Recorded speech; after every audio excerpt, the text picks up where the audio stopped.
Good evening and welcome to Tucker Carlson Tonight. American men are in crisis. They are failing in school, they're dying from drugs, they're abandoning the workforce, they're killing themselves in horrifying numbers. Everyone who's paying attention knows this. Ask yourself, how are the men you know doing? And yet somehow hardly anyone ever says it out loud. In public we pretend that men are doing too well, that they have too much power. But the actual numbers, the real data, tell a very different story. Our series, every Wednesday this month, focusing on men in America, kicks off tonight. We're going to start with a conversation with Jordan Peterson, who's been thinking a lot about how men can recover. But first, tonight, the Trump administration says California is actually part of the United States of America. It's a state. And today, to prove it, Attorney General Jeff Sessions announced a DOJ lawsuit against California for undermining federal immigration law.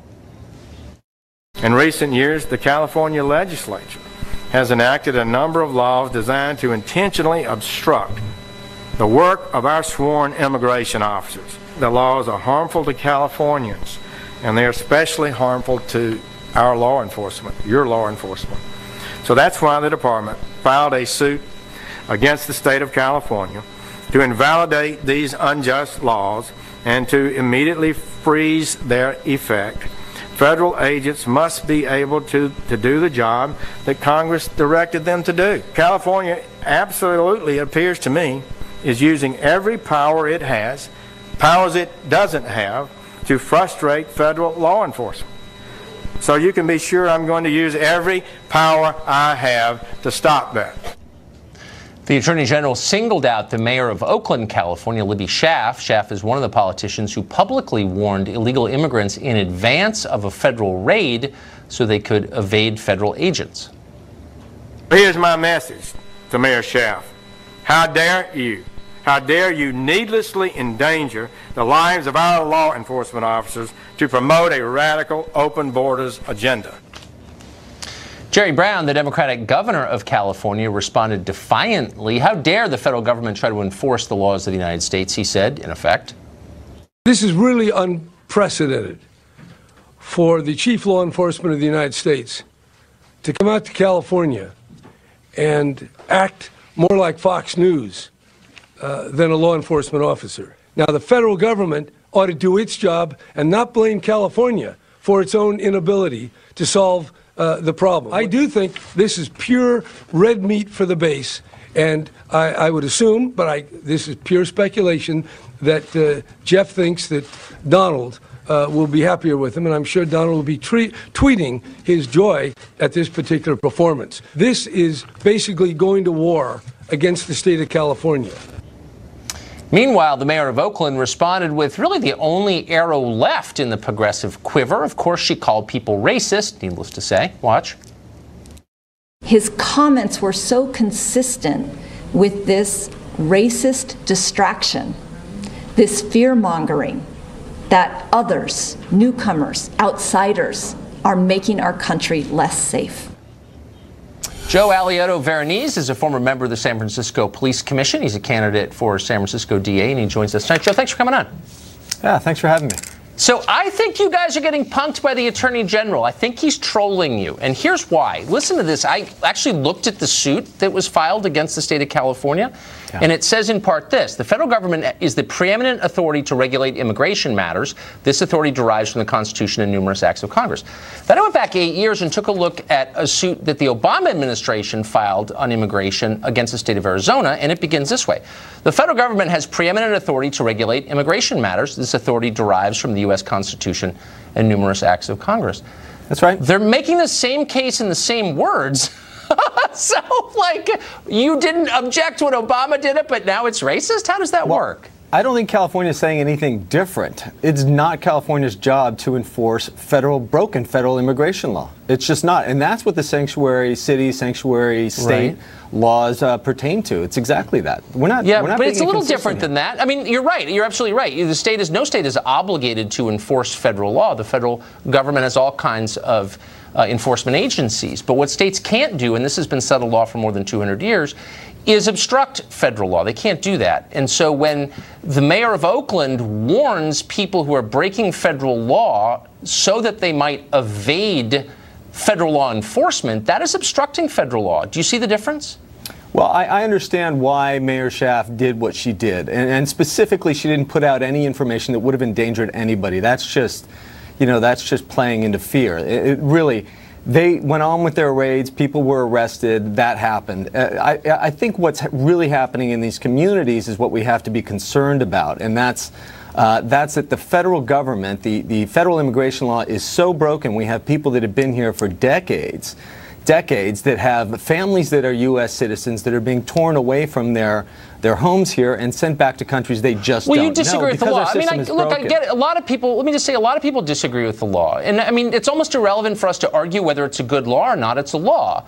And so the real question is, it's a broken law. It may be a broken law. You don't like it. A lot of laws I don't like either. The question is, can a state decide because we don't like a law that we're going to obstruct the law? And that's what California is doing. It is now illegal for private citizens in California to assist federal law enforcement authorities. And so I'm wondering, as a reasonable person, can you really defend that? Would it be okay for a state to say, you know what, it's illegal to cooperate with the FBI? Would that be okay?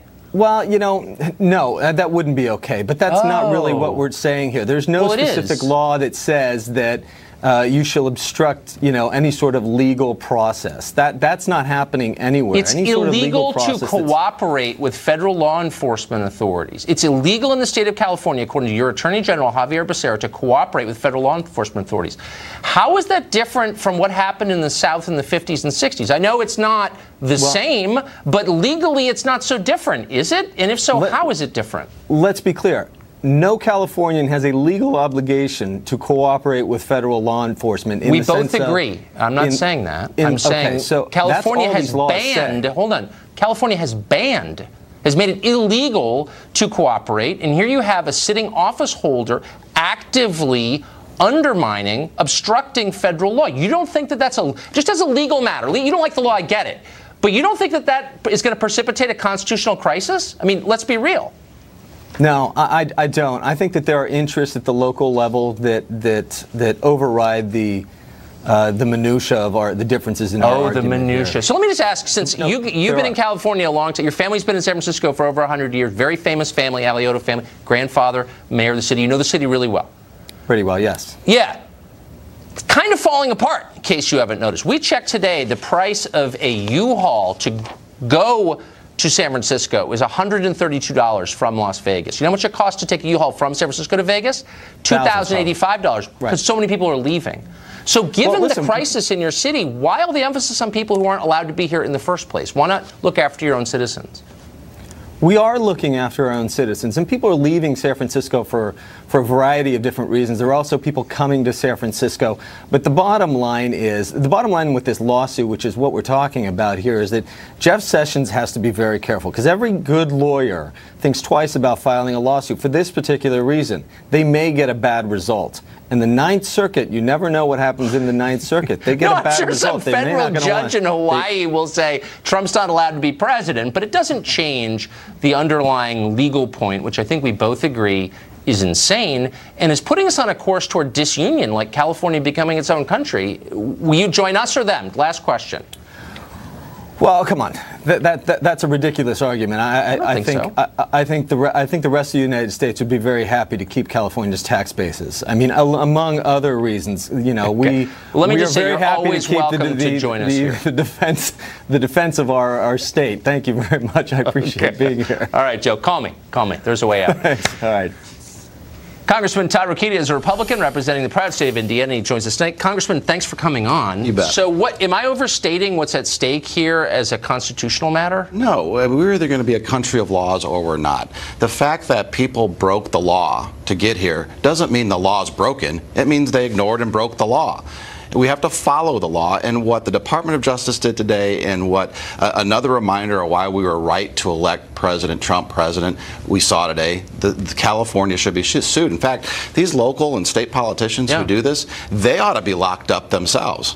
And, the SLAPP Act does that, stopping lawless politicians. So they ought to be locked up. I mean, by the way, there's precedent for this. I mean, throughout American history, we sent federal troops into Little Rock, of course, in 1957, and a bunch of other places in the South. But you think that, for example, Mayor Libby Schaaf of Oakland ought to be arrested? I do. I have a bill to do that. It clarifies federal law to say if you're a state or local elected politician who ignores valid federal law, again, this isn't broken, this has been the law of the land for a long time, then you yourself are a felon and you ought to be thrown in jail. So it seems a pretty clear principle. I mean, no one would question this if a state were saying, by the way, we're going to ignore the IRS. Right. Or not enforce abortion law or gun law. Exactly. Right? So, but why, I don't really understand why immigration law is the one kind of law you don't have to enforce. Because they're looking for voters. Yeah. The open border agenda from the left is really about importing voters because their ideas are so bad. Not only are people leaving San Francisco in droves, they're leaving the left in droves, and they need to import more voters, and that's the real problem here. Underlying all this is what it's about, and that's why these liberal left politicians, starting with California, but certainly not ending there, are in such a tizzy over this. But I mean, don't you think at some point Look, Democratic voters, like the ones who were born here, African-American voters, for example, let's say in Oakland, right? There's a lot of poverty in Oakland. It's not only legal immigrants who are suffering. There are a lot of native-born Americans suffering in the city of Oakland. At some point, don't they say, wait a second, what about us? What about us? And that's the whole thing. They're putting the interest of illegal immigrants over the safety and concern of their own citizenry. That's how far out of whack the left has become. You serve in the Congress, along with 434 others, many Democrats. Do you ever have this conversation with Democrats on the Hill? Oh, yeah.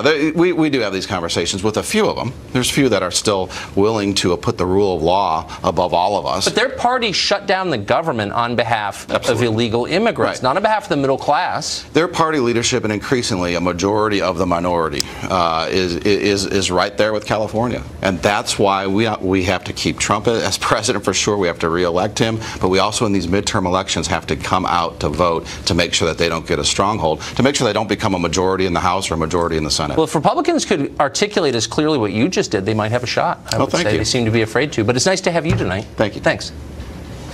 Democrats have a plan to flip Texas blue under a tide of illegal immigration. Speaking of, we'll discuss the details of it next.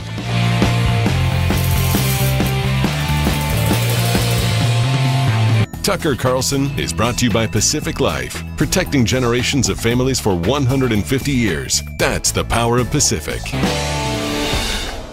Texas held its primary elections last night. Believe it or not, the midterm elections are now a mere 8 months from now. Democrats are looking to make gains everywhere, and they may. But long term, the state of Texas is their top priority, and it's easy to see why. Texas is a huge state. It's the biggest state that votes Republican. If Texas goes blue, goes Democrat, it's over. Republicans cannot win a presidential election without Texas. America would then be a one-party state for a generation at least, and maybe longer, given the modern left's growing intolerance for anything that resembles public dissent. So with the stakes so high, and they are, what wouldn't Democrats do in order to win? Why wouldn't they encourage non-citizens to vote? Of course, they're already doing that explicitly in other states. In Texas, it would make all the difference. Texas has the second highest percentage of non-citizens in America after California. There are more than 3 million non-citizens in the state overall. For perspective, Hillary Clinton lost Texas by only 800,000 votes. So you do the math. The temptation is there. It's overwhelming.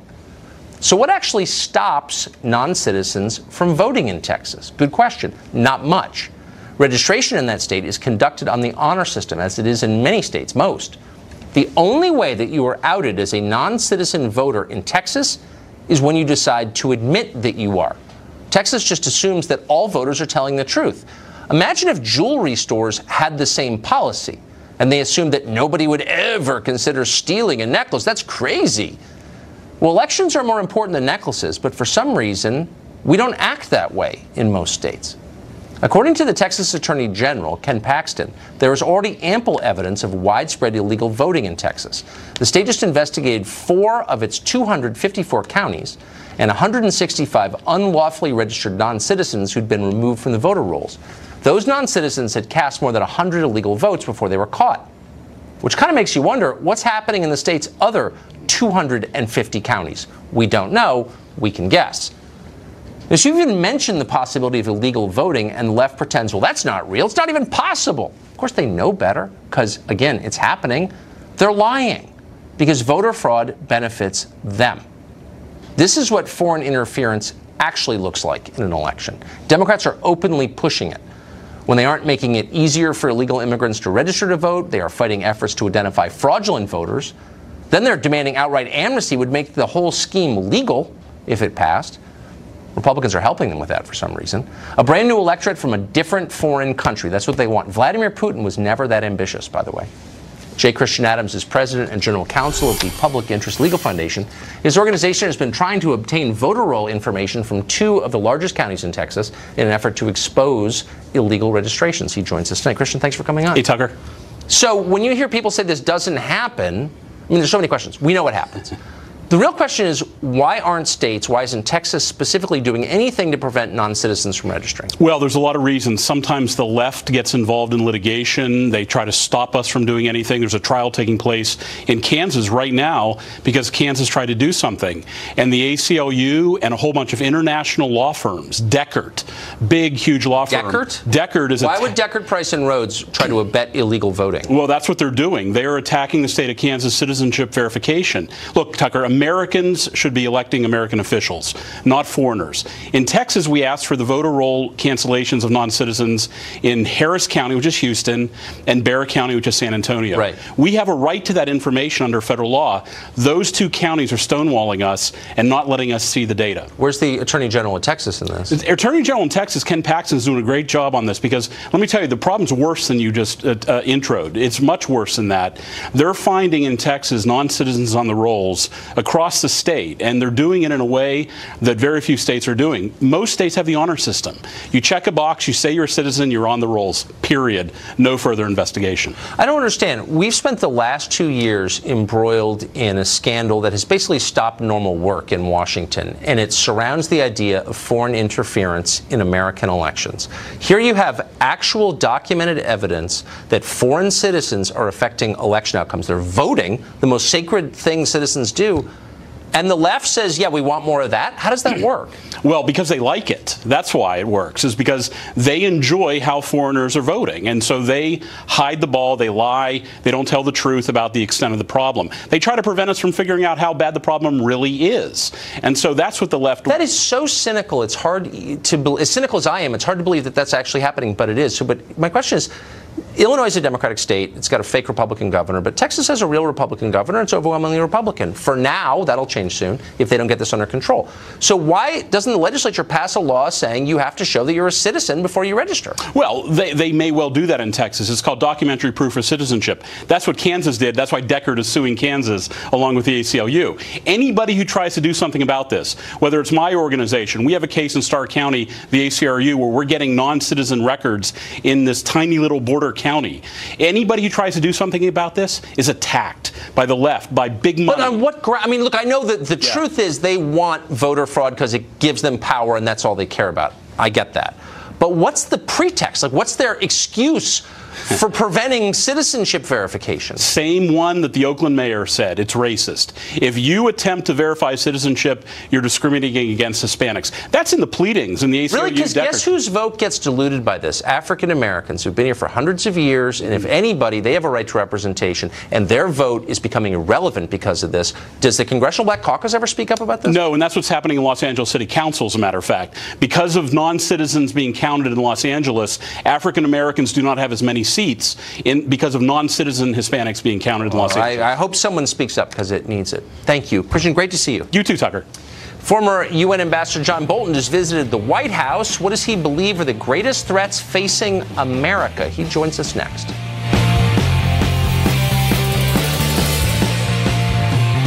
Ambassador John Bolton, a frequent fixture here on Fox, was at the White House yesterday for a personal meeting with the President of the United States. News reports, a lot of them suggest he could be the next national security advisor. So the following question is more relevant than ever. What does Ambassador Bolton think is the greatest threat to America today? Ambassador Bolton joins us tonight. Great to see you, Ambassador. Glad to be here. So it feels like we're moving kind of in slow motion toward a conflict with Iran and Russia in Syria. Do you think we are? Well, I think that's one possibility. I think the Iranians have clearly gamed what they plan to do after the defeat of the ISIS territorial caliphate. Yes. I think they were thinking of it when our strategists were not thinking of it, and we're now suffering the consequences with Iran literally on Israel's border, flying drones into Israeli airspace. I don't think that's the really most dangerous aspect of the Middle East, though. I still think it's Iran's support for terrorism and its continued effort to get deliverable nuclear weapons. Right. So obviously Iran was greatly empowered by the fall of Saddam. I think in retrospect we can concede that. There haven't been any Iran-sponsored terror attacks in this country that I'm aware of in the last 25 years. There have, of course, been many, many, many sponsored by Saudi Arabians and the Gulf states and the Sunni Arab world. So why should we see Iran as our primary threat? Because Iran, for many decades, has been the world's central banker of international terrorism, funding Shia, Sunni terrorists on an equal opportunity basis, providing arms to them as they do to Hamas in the Gaza Strip. So it's their support for terrorism generally that should concern us, not necessarily specific attacks in the United States. But I mean, in order to commit American troops and the billions it takes to prosecute any kind of conflict, wouldn't you want to go after the people who are attacking us here first? Yeah. Well, nobody's talking about committing massive amounts of troops. What we have to worry about, I think, most importantly, is the threat of North Korea's nuclear weapons program, which is more advanced than Iran's. But it all ties together in the Middle East. You may have seen reports recently of a UN inspector's study of North Korea selling chemical weapons, precursor chemicals, and equipment to manufacture chemical weapons to Syria, right, likely financed by Iran. So there's a palpable threat of weapons of mass destruction, something President Trump acted against earlier in his term, that the North Koreans have brought into the Middle East with Iran's participation. I believe that they're all bad places. Though in 2015 you wrote a piece for the New York Times saying we ought to bomb Iran in order to stop their weapons program. That's not quite what I said. That's what the New York Times headlines said. Right. Well, that's how I read it anyway. I mean, and as you know, they write the headlines, and the op-ed writer. Right. But I don't think that's the only time you call for armed conflict with Iran. But if we had done that then, where do you think we'd be now? Well, I think Israel could have done it 15 years before, and we'd be in a much better place. As Israel itself and the United States are in a better place today for Israel having bombed Saddam Hussein's nuclear reactor in 1981, and for Israel having bombed the reactor that North Korea was building in Syria in September of 2007. So you've called for regime change in Iraq, Libya, Iran, and Syria. In the first two countries, we've had regime change, and obviously it's been, I'd say, a disaster. I think we agree. No, I don't agree with that. And let me. You don't think it's been a disaster? No, because to argue that, you have to argue. Let's just take Iraq to begin with. You have to argue that everything that followed from the fall of Saddam Hussein followed inevitably, solely, and unalterably from the decision to overthrow him. And that's simply not true. I would never argue that. I'm merely arguing the macro picture, since you just said that Iran is the single greatest threat to us and to that region. I think you'll concede that Saddam was the greatest counterbalance to Iran, and they were empowered by his fall. So I think it's fair to say if you think Iran is the real threat that way, it's kind of hard to defend that decision, right? No, because I think your analysis is simple-minded, frankly. Okay. The Iranian threat, which stems from the revolution of 1979, was underway quite apart from what Saddam Hussein was doing. The Iranians have been trying to get nuclear weapons for 25 years. So you don't think the fall of Saddam made Iran stronger? I think it made the fall of Saddam, no, did not make Iran stronger. What made Iran stronger ultimately was the withdrawal of American forces in 2011. So if you, I'm not saying you're the only person who thinks that. You're the only person I have met who thinks that. What would you say if you could sum up the one lesson from what has happened in Iraq? What would it be? Well, I think the overthrow of Saddam Hussein, that military action, was a resounding success. I think the mistakes that were made subsequently, setting up the Coalition Provisional Authority and others that followed from it, are lessons about what to do after a regime is overthrown. But I'd also point out, because of President Bush's surge policy, when his administration ended, stability had returned to Iraq. It was not a place you'd go for vacation. Right. But he turned it over to Barack Obama, and it fell apart subsequently. And the point I think you need to understand is that life is complicated in the Middle East. And when you say, well, the overthrow of Saddam Hussein was a mistake, is simplistic. I would argue that I'm the one who understands how complicated it is, but just my view. It's your long experience in foreign policy, I know. Better record than yours, I would say. But thank you, Ambassador. Good to see you. Sure. There's new information about failures by police following the Parkland school shooting, and that's next. Tonight in the Florida school shooting. With those, joining us now is Fox's Matt Finn. Hey, Matt. Tucker, the Broward County Sheriff's Office posted a new fact-checker website, which it says is meant to clarify misinformation and allegations surrounding the Parkland, Florida shooting. The website says claims that some deputies were told they could not enter without a body camera is false, explaining any suggestion that Sheriff Scott Israel or any deputy from the Broward Sheriff's Office ordered body cameras to be turned on prior to entering the school is false. However, multiple law enforcement sources tell Fox News there were some deputies that could not enter the school without a body camera that day. Noteworthy that the sheriff explains no one was ordered to turn on their camera before entering. It doesn't say no one was told not to enter without a camera. The sheriff's new website also says claims that Captain Jan Jordan commanded deputies to stage or form a perimeter too soon instead of focusing on neutralizing the shooter are also false, explaining in part the shooting stopped when Jordan asked about a perimeter to protect a nearby school and that the suspect had already fled the high school.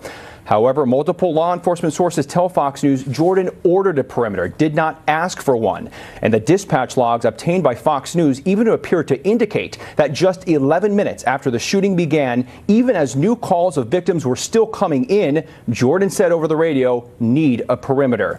And after the perimeter command, even an air crew said it wasn't taking off because the shooter had not yet been contained. And new tonight, the FBI admits that the staffer who took that phone call in January in which the FBI was tipped off about Nicholas Cruz failed to ask investigative follow-up questions. Tucker.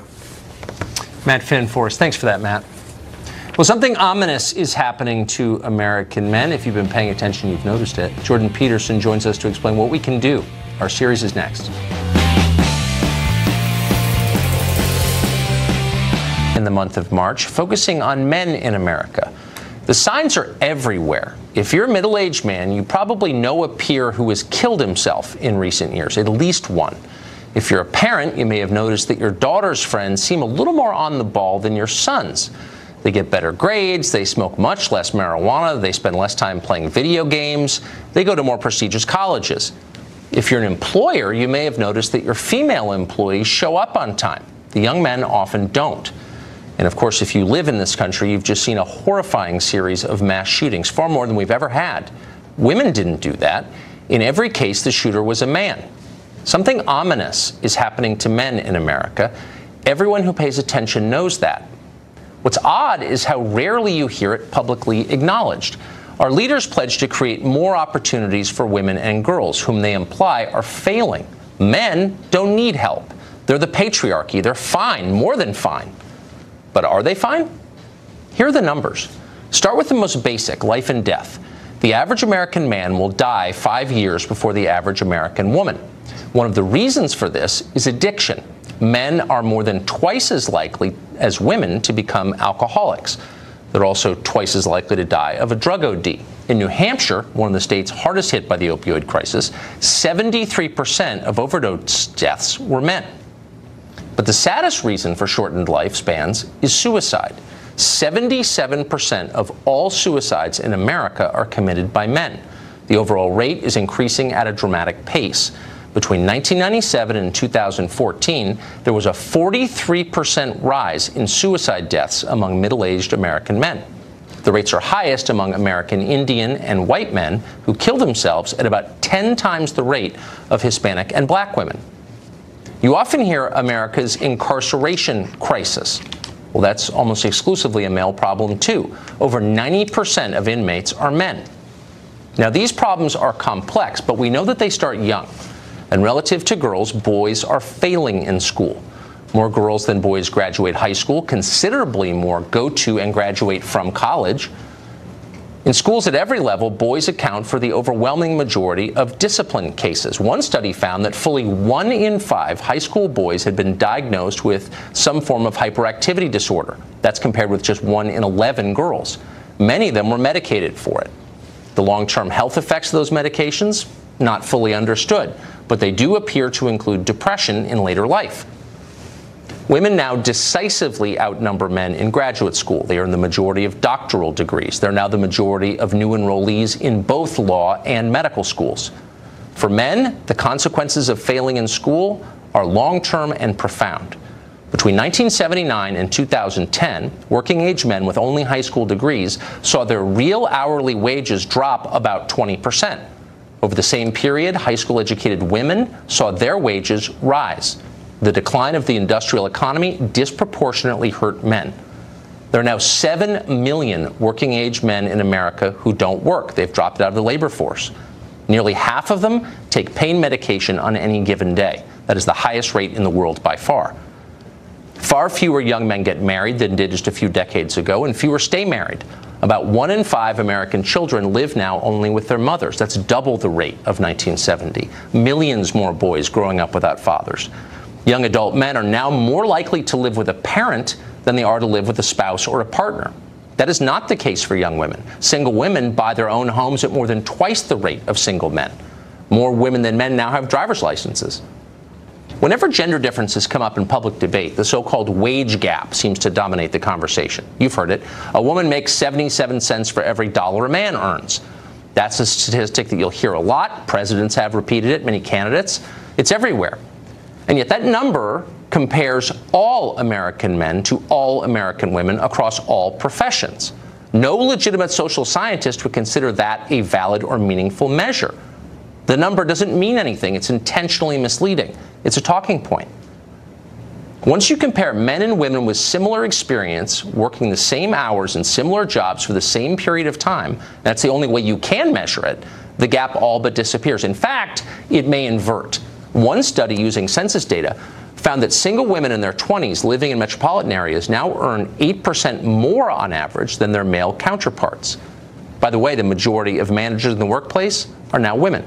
Women on average are scoring higher on IQ tests than men are. Even physically, men are falling behind. A recent study found that almost half of young men failed the Army's entry-level physical fitness exam during basic training. Fully 70% of American men are now overweight or obese. That's compared to 59% of American women. Perhaps most bafflingly and terrifyingly, men seem to be becoming less male fundamentally, measurably. Sperm counts, for example, across the West have plummeted. They're down almost 60% since the early 1970s.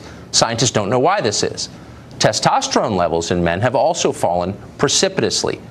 One study found that average levels of male testosterone dropped by 1% every year after 1987, and it's not related to age. In other words, the average 40-year-old man in 2017 would have testosterone levels 30% lower than the average 40-year-old man in 1987.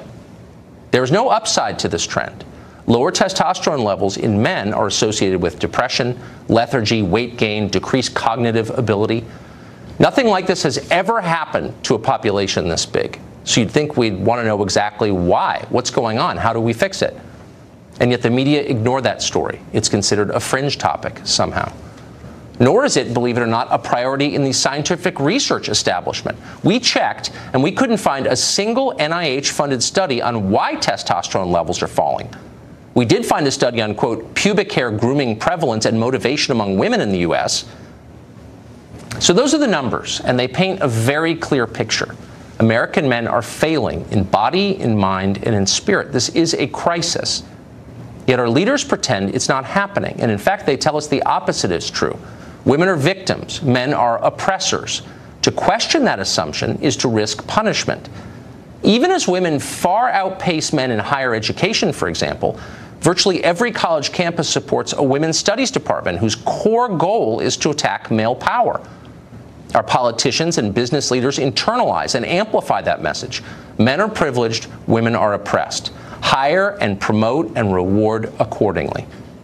Now, that would be fine if it were true, but it's not true. At best, it's an outdated view of an America that no longer exists. At worst, it's a pernicious lie. Either way, ignoring the decline of men does not help anyone. Men and women need each other. One cannot exist without the other. That is elemental biology.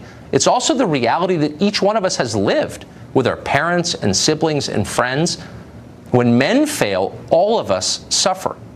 How did this happen? How can we fix it? We hope that this series, each Wednesday this month, answers those questions. Jordan Peterson is a professor at the University of Toronto. He's written a lot about the decline. Thanks for joining us. We've got a long list of statistics that paint a pretty clear picture that boys seem to be falling behind relative to girls in the United States. Why do you think that is? I think that that's partly a consequence of directed policy. So it's linked to the idea that there's something wrong with masculinity, and so that the expression of masculinity should be limited in all sorts of arbitrary ways.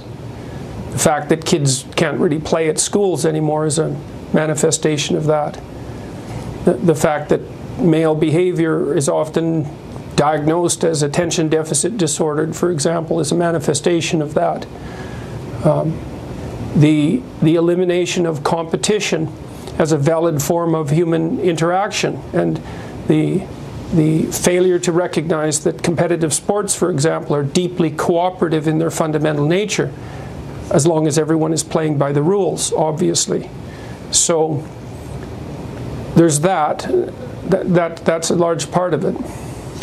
So you're saying that there is an organized, not always explicit, but still organized attempt to de-emphasize masculinity or to punish masculinity. Why? Because it's easy to mistake masculine competence for the tyranny that hypothetically drives the patriarchy. It's part of an ideological worldview that sees the entire history of mankind as the oppression of women by men, which is a dreadful way of looking at the world, a very pathological way of looking at the world. It's not like men and women always get along any more than men and men get along, or women and women for that matter. But fundamentally, human history is a cooperative enterprise, and men and women have lifted themselves out of the mire over millennia in their cooperative endeavor. And to describe that as centuries of the oppression of women by men is an absolutely reprehensible ideological rewrite of history. And it's what's taught in the humanities and in much of the social sciences at universities, and increasingly in the public education system. It's taken as an unassailable fact. And you're saying that this has bad consequences for the development of boys? Well, how could you feel good about that? I mean, if you're made out to be a potential manifestation of rape culture, if you're part of toxic masculinity, if your competitive drive is regarded as part of a tyrannical impulse, if the heritage to which you belong is regarded as an oppressive patriarchy, then how in the world are you going to step forward with confidence and shoulder that what would you call it, that burden? Why would you? Why wouldn't you just step aside and retreat, which is exactly what's happening? But if men are so aggressive and bent on domination, on establishing a patriarchy, why have they stepped back and allowed this to happen? Yeah, well, I guess that's a good question, isn't it? I don't know the answer to that. I don't know if they are precisely allowing it to happen. It's very insidious, the ideological movement that's driving this. Part of the radical left, I would say, is it's a very insidious movement. It's not an easy thing to resist, and a lot of it occurs, well, for example, it occurs in the school system increasingly. And it isn't clear they're not men that are reacting to that, that's boys. It's not clear what they're supposed to do about it. So if you were to fight an ideological battle. It is hard. And finally, if you were to give parents of boys one piece of advice for how in their small way they can fight against this trend for the sake of their own boys, what would it be? Well, I would say, first of all, encourage them. And I mean that most deeply, is that to encourage someone is to instill courage in them, to support their courage. And that doesn't mean protect them from what's dangerous. It means teach them how to be competent and teach them that they can rely on themselves to prevail, even in the darkest of circumstances. That's part of it. Yes. I would say as well, more specifically, and this is specific advice for parents, if you have your children in a school and they talk about equity, and there's a class and they talk about equity, diversity, inclusivity, white privilege, systemic racism, any of that, you take your children out of the class.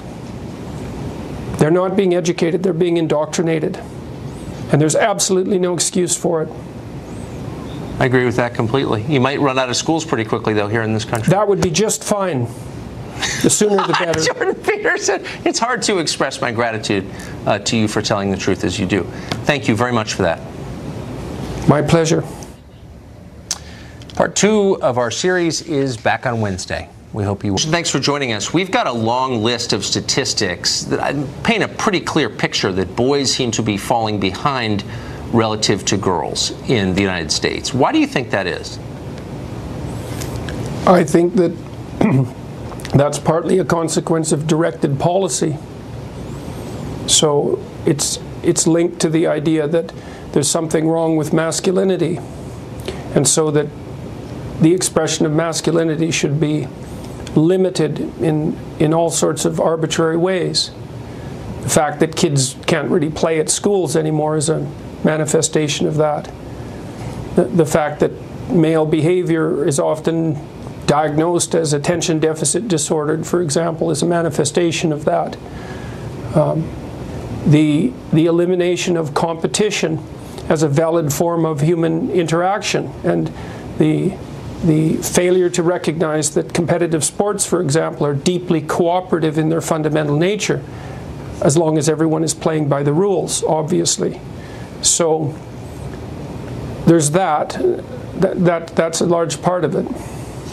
So you're saying that there is an organized, not always explicit, but still organized attempt to de-emphasize masculinity or to punish masculinity. Why?